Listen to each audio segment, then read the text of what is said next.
నమస్కారం. ఈ రోజు జరిగిన అంటే ఒక 4 days కింద జరిగిన సిచ్యువేషన్ ఇది. శంషాబాద్ లో ఇన్ఫాంట్ జీజస్ స్కూల్ అనే ఒక ఇంటర్నేషనల్ స్కూల్ ఉంది. ఒక 4 days కింద ట్రిప్ వెళ్ళినారు. ఆ ట్రిప్ లో ఏంటంటే ఫస్ట్ క్లాస్ అమ్మాయిని ఒక జోసెఫ్ రెడ్డి అని బస్సు డ్రైవరు అమ్మాయిని కిరాతకంగా ఆ మాట చెప్పాలంటే కూడా అయితే లేదు, ఎందుకంటే పాప చిన్న ఉంది.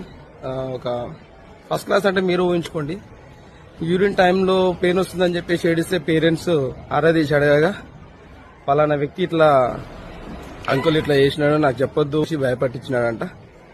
సో పేరెంట్స్ అందరు కూడా వచ్చినారు. ఇప్పటికి వీలైనంత వరకు మన శంషాబాద్ సర్కిల్ లో ఉన్న వాళ్ళంతా అందరు కూడా రావాలని చెప్పేసి అనుకుంటున్నాము. ఇప్పుడు ప్రజెంట్ అయితే కొంతమంది మాత్రం ఉన్న మేడం ఏమంటున్నారంటే సీసీ కెమెరాలు చెక్ చేస్తున్నాము, దాన్ని చెక్ చేస్తున్నాం, దీన్ని చెక్ చేస్తున్నాం అని చెప్పేసి బస్ డ్రైవర్లందరినీ కూడా నిలబడి పెట్టిన తర్వాత కూడా అమ్మాయి ఐడెంటిఫై చేసింది. ఇంకా కొంతమంది వాళ్ళ రిలేషన్ ప్రూఫ్స్ ఏమున్నాయి అని అంటున్నారు. వీలైనంత వరకు కూడా అందరూ రండి స్కూల్ కాడికి. దయచేసి ఇలాంటి కొడుకులను ఏం చేయాలనో ఒకసారి మీరే చెప్పండి.